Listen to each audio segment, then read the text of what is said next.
It's time for another one-wide tileable autocrafter tutorial. In this one, I'll be showing off my sugarcane farm autocrafters. There's not a ton to do here, just paper and sugar, but this was actually the first autocrafter I designed in my hardcore world. So let's take a look at the farm. This design is by Tango Tech. I built it at a massive scale in my hardcore world, and it makes a ton of sugarcane. The sugarcane all falls into water and is brought over top these hoppers, so there is a lot of each crafter to handle the throughput of items. Now, let's take a look at the crafters themselves.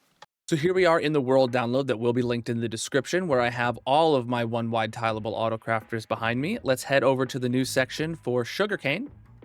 Okay, so here you can see the sections that were underneath my sugarcane have been brought side by side. So these blue shulker boxes here, they give you paper, and the green shulker boxes here, they give you sugar. And if you zoom out, you can see that I built an absolute ton of them, and I left it like this so you can see how I have it in my hardcore world. Obviously, the water streams take a different path than a straight line. So like I showed, these are one-wide tileable. You can put as many of them next to each other as you want, just to keep the items flowing and make as much of it as fast as your farm can produce it. And there's a bunch of different storage options you can have. I enjoy the big wall of shulker boxes. So the first design here takes sugarcane and turns it into paper. This was great for making rockets and stuff. That's the whole reason I built it. So starting at the top, above this ice is where you would have the water flowing, and this is what will pick up the sugarcane directly. So I took all the paper out of the hoppers, and now you can see this thing in action. It's got sugarcane in here, and it's moving items down into the crafter. So those items are being detected for when this is full. It's sending a signal down here and looping back up to pulse the crafter. Then the items themselves are going into this hopper and flowing through this item hopper and going down into these items. Once that fills up all three of the shulker boxes and the hoppers back up to this point, that will turn on this comparator, which toggles this torch, and the observer will see that hitting the copper bulb, which will lock this hopper, stopping more items from going in.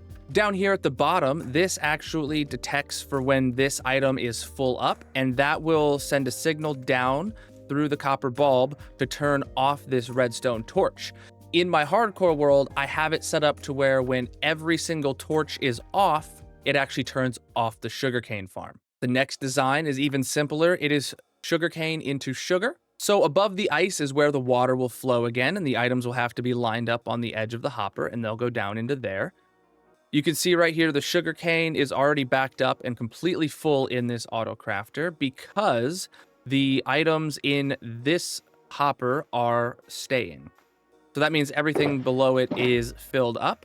If we take out items from here, that will take away that piece of sugar, which will then cause this to go send a signal over, and that will unlock this item hopper clock, which goes back and forth. And whenever the item enters into here, it sends a pulse into this crafter, allowing it to make more sugar. But this one was very quick, like I said it would be. So consider subscribing if you like this and you want to go see my other videos. There will be suggestions over on the side. I also need to shout out to all my monthly subscribers across all the platforms. I appreciate you guys very much. Thank you, thank you, thank you for letting me do what I do. I'll see you in the next video.